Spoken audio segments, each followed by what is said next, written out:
Pour les uns, elle peut être un moyen d'expression et pour d'autres, un moyen d'évasion. La musique, à travers elle, le chanteur ou le musicien véhicule un message qui peut recevoir diverses interprétations, ceci en fonction du public. Certains messages sont vulgaires ou violents et peuvent impacter la jeunesse.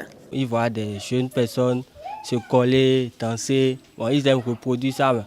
Quand ils voient papa, maman dans la chambre, ils se demandent qu'est-ce qu'ils font parce qu'ils ont déjà vu ça une fois à la télévision. C'est la dépravation totale. C'est rien que des choses, c'est si on passe, vous voyez carrément la nudité des filles, alors que c'est ça qui valorise nous, notre femme, que nous sommes. Ça gâte complètement le niveau des enfants. Les enfants sont obligés d'aller vers ce qu'ils ne devaient pas faire et puis ils comprennent déjà ce que nous, à un temps donné, on devrait leur donner. De la naissance à la mort, en passant par les grandes réjouissances et cérémonies, la musique accompagne toutes les grandes étapes de la vie. Elle est d'ailleurs culturellement ancrée dans nos mœurs.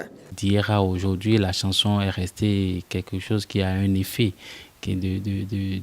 C'est plus facile de se faire séduire par la chanson que de faire séduire par les paroles lorsqu'ils ne sont pas structurés, organisés dans un discours aussi rythmé, aussi musical que la chanson. Donc, une chanson crée un modèle éducatif systématiquement. Et parce que ça crée un modèle éducatif, ça vous met dans un monde qui n'est forcément pas votre monde. Facile accès aux musiques de mœurs légères, mais il faut notifier que l'apprentissage des valeurs commence dès le bas âge au sein de la cellule familiale. Parler un peu avec eux, de leur faire comprendre vraiment le fond de chaque chose. Parce qu'il y a des enfants qui, plus quand tu leur parles, plus ils comprennent.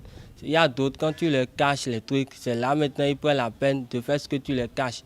Nous sommes à l'heure où ça va arriver. Donc il faut les amener, les expliquer que voilà, quand tu prends ce chemin, voilà les dangers auxquels tu t'exposes, tu devrais faire telle chose pour prévenir ces dangers. Si entre-temps l'éducation donnée à l'enfant lui permet de séparer les bons grains de l'hiver, si entre-temps l'éducation reçue par l'enfant lui permet de faire un recul critique et de voir ce qui est bien et ce qui est mauvais, il ne s'agira pas de l'exclure de l'environnement musical. Non, il est dans son temps, il est dans sa génération, on ne peut pas lui interdire de vivre les choses qui se passent dans sa génération.